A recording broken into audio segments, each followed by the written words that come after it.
In 1961 in Philadelphia, a woman gives birth in a department store. Soon the doctor arrives and checks on the baby, who won't stop crying. To his shock, the baby has fractured his legs and arms in the womb. Many years later, David takes the train back to Philadelphia after a job interview in New York. When he sees a woman is about to sit next to him, he takes off his ring and hides it in his pocket. They chat about sports, and he mentions he's afraid of water, also that he doesn't like football. He also tries flirting with her, but she turns him down and moves to another seat. Then David puts on the ring again. Suddenly the train starts going faster and everything shakes around David. At home, David's son Joseph is watching TV and the news show a train that just derailed, killing everyone inside. Panicking, David checks the notes to realize his dad was on that train. Moments later at the hospital, David wakes up and notices a person being operated on nearby before he's found by a doctor, who asks for his history. David explains he's never had any allergies or underlying conditions and is surprised to learn he's the only survivor from the accident. In fact, the doctor is amazed by David's lack of pain and injuries, not even a single scratch. When David leaves the room, he finds his family waiting for him. Joseph tries to make David and his mom Audrey hold hands, but they quickly drop it. Later at home, David tells Audrey that he doesn't think he got the job, but he'll move out soon anyway. It turns out they're separated and sleeping in different rooms. The next day, David attends the memorial service for the 177 deaths of the accident. After it's done, David returns to his car and finds an envelope with a card that has the limited edition logo. When he opens it, he finds no names, just a note asking him how many days he's been sick in his life. Afterward, David goes to work, which consists of being security for a football team. With the card still on his mind, he asks the secretary to check how many sick days he's had. Then he watches the team train with nostalgia in his eyes. At the end of the day, David is told by his boss that he's never had a single sick day since took this job 5 years ago, so he's getting a raise. That night David asks Audrey if she remembers him ever getting sick, because he doesn't. Audrey thinks about and admits she can't think of a single day of seeing David sick since she met him in college. A flashback jumps to 1974. Where the baby from before is now a teen. It turns out he has osteogenesis, which means all his bones are very fragile and he often ends up breaking them. The boy is afraid of going outside and getting hurt again, not to mention other kids at school call him Mr. Glass. To take him out of his isolation, his mother tells him she left a present for him outside. The boy gathers his strength and gets the gift, which happens to be a comic book. His mother explains he'll get another one each day he leaves the house. In the present, the boy has grown into an adult. His name is Elijah and he has an art gallery dedicated to comic book art. He's very defensive of comics as an art form and cancels a sale when he hears the client wants to give a valuable painting to his 4-year-old. In the afternoon, David and Joseph come to see Elijah to ask about the card. Elijah explains he's interested in David's health and is glad to hear he was never sick. However, Elijah did have an injury. In college, he was in a car accident. That hurt his leg and made him quit football. Then Elijah explains he studied comic books all his life and he thinks superheroes are based on old history. Because of his health condition, he's always wondered if there was someone else out there that was the total opposite, meaning someone unbreakable. When he heard Elijah was the sole survivor of the train accident, he thought he could be the one. Joseph is excited about the possibility of his dad being a superhero, but David thinks this is some weird scam and leaves with his son.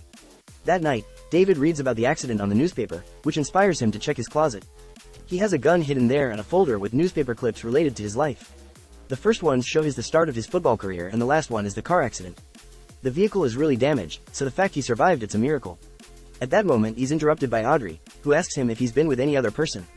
After David says he hasn't, Audrey admits she's been shaken by the train accident and announces she would like to work on their relationship again because his survival is a sign of second chances. Sometime later, Elijah visits David while he's at work, telling him it was no coincidence that he chose security as his job because his instincts want him to protect people. While they walk near the line, David stops to look at a particular guy and thinks he'll leave before he can be patted down. Just as he predicted, the man soon walks away. Elijah wonders how David knew that guy was carrying a weapon, so David explains he sort of got an image in his head showing him. In fact, he has a natural instinct to tell when someone has done something wrong. Elijah calls it his superpower, but David doesn't like where the conversation is going and asks him to leave. Before doing so, Elijah asks if someone else had been in the car accident, and David confirms Audrey had been there too. Afterward, Elijah goes to his car and sees the supposedly armed man passing by. He starts to follow him and even asks him to wait, but the man ignores him. Elijah tries to go as fast as he can considering his condition, but he's still too slow. When the man goes down the subway station, Elijah pushes his body too far and falls, breaking multiple bones. As his cane breaks and he deals with the unbearable pain, he sees the man's shirt move and reveal the gun hiding underneath like David predicted. After the match is over, David goes home and sees Joseph playing football. He scolds him for it, reminding him that Audrey hates the sport because of the injuries that causes. Then David decides to do a little experiment and starts lifting weights. At first it's just 250, the most he's ever lifted. Joseph keeps adding more and more with each try until they're using every weight they own. Wanting to learn more, they also add some cans of paint and David ends up lifting 350 while barely breaking a sweat. At the hospital, Elijah is told he has multiple fractures, but the worst are the 14 ones in his leg, for which he'll need physical therapy. Later he ends up attending physiotherapy with Audrey and uses the chance to ask about her marriage while pretending to simply wanting to know his doctor better. He learns that David's car accident making him quit football is what got them together since she can't stand the sport and the harm it causes. While asking more questions, Elijah accidentally says David's name and Audrey gets suspicious. Elijah shares his theory but Audrey doesn't know what to think. During another match, David decides to stand in the middle of a crowd and anytime someone bumps into him, he gets a vision. At first it's just the voices of a yelling kid, but then he sees a man suspiciously picking something from the trash. Suspicious, David makes the guy step out of the line to search him, yet he finds nothing in his pockets. David decides he was fooled to believe he had a power. At that moment David gets called to the school because Joseph was hurt. The teacher explains Joseph got in a fight and wonders if David remembers her from when he studied there. She tells the story about the time child David fell in the pool and laid on the bottom for 5 minutes. When they pulled him out, he was dead until the paramedics revived him. In the end they changed the rules of conduct around the pool because of him and the kids share the story as an urban legend. Hearing this makes David even more convinced he isn't a superhero. After they leave the school, Joseph explains he got in a fight because he protected a girl that was being harassed for her race, saying he wants to be a hero like his dad. David tries to insist he's normal, but Joseph doesn't believe him. In the evening, Audrey tells David that Elijah told her everything.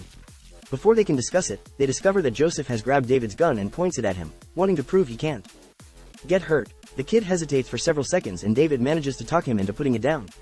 The next day, David visits Elijah, who immediately confirms the man from the stadium had a gun. Elijah also thinks David didn't get hurt during the car accident. He made up a lie to quit football so Audrey would date him. David doesn't want Elijah to bother him or his family anymore and tells him how he got pneumonia as a kid because of the time he almost drowned, which should be enough proof to drop the subject.